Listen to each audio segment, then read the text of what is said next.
काय मग, निवडणूक जवळ आली नाही का, नेते मंडळींची लाईन लागली असेल घरात, ना टाईम ना टेबल, कधी पण येणार घरात आश्वासनं द्यायला नाही का, तू माझा खरा कार्यकर्ता आणि सांगा निवडून आल्यानंतर ना आम्ही करू काम, तुमचं काय काम असेल तर नक्की करू.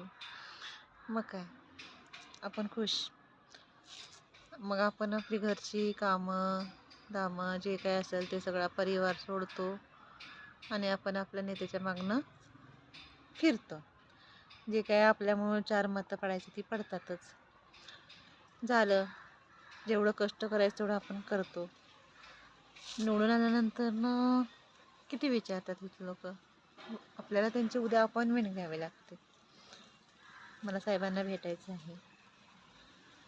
तर मला काय म्हणायचं आहे, तुम्ही करा काम, पण त्याच्या अगोदर तो नेता खरंच निवडून आल्यानंतर ना आपलं काम करेल का नाही. का तर आपण जेव्हा आपलं कसं मत असते की एखादी बाबा आपल्याला मुलांना नोकरी लागावी किंवा आपलं पण बाबा पुढे एखादा दवाखाना आला काय आलं तर आपलं ते काम व्हावं असं प्रत्येकाला वाटत असते.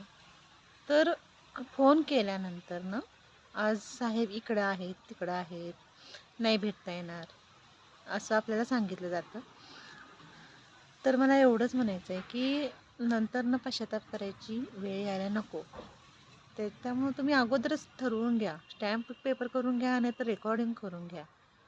जे काय तुमचा नेता बोलणार असतो ना, जे काय असेल ते आपलं ठरलेलं असतं, हे करून देतो ते करून देतो, तर रेकॉर्डिंग करून द्या. उद्या निवडून आल्यानंतर ना ते तुम्ही त्यांना दाखवा तुम्ही काय आश्वासनं दिल्यात ते. नंतर ना पश्चातापाची वेळ यायला नको. उद्या तो कार्यकर्ता जगलाय मेलाय काय झाले बघायला येत नाही.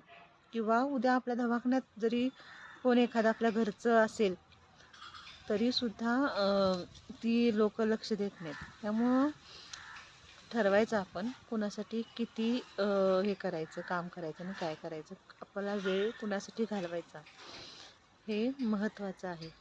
त्यामुळं वेळीच सावध राहा, नंतर न पश्चातापाशिवाय काही उरत नाही.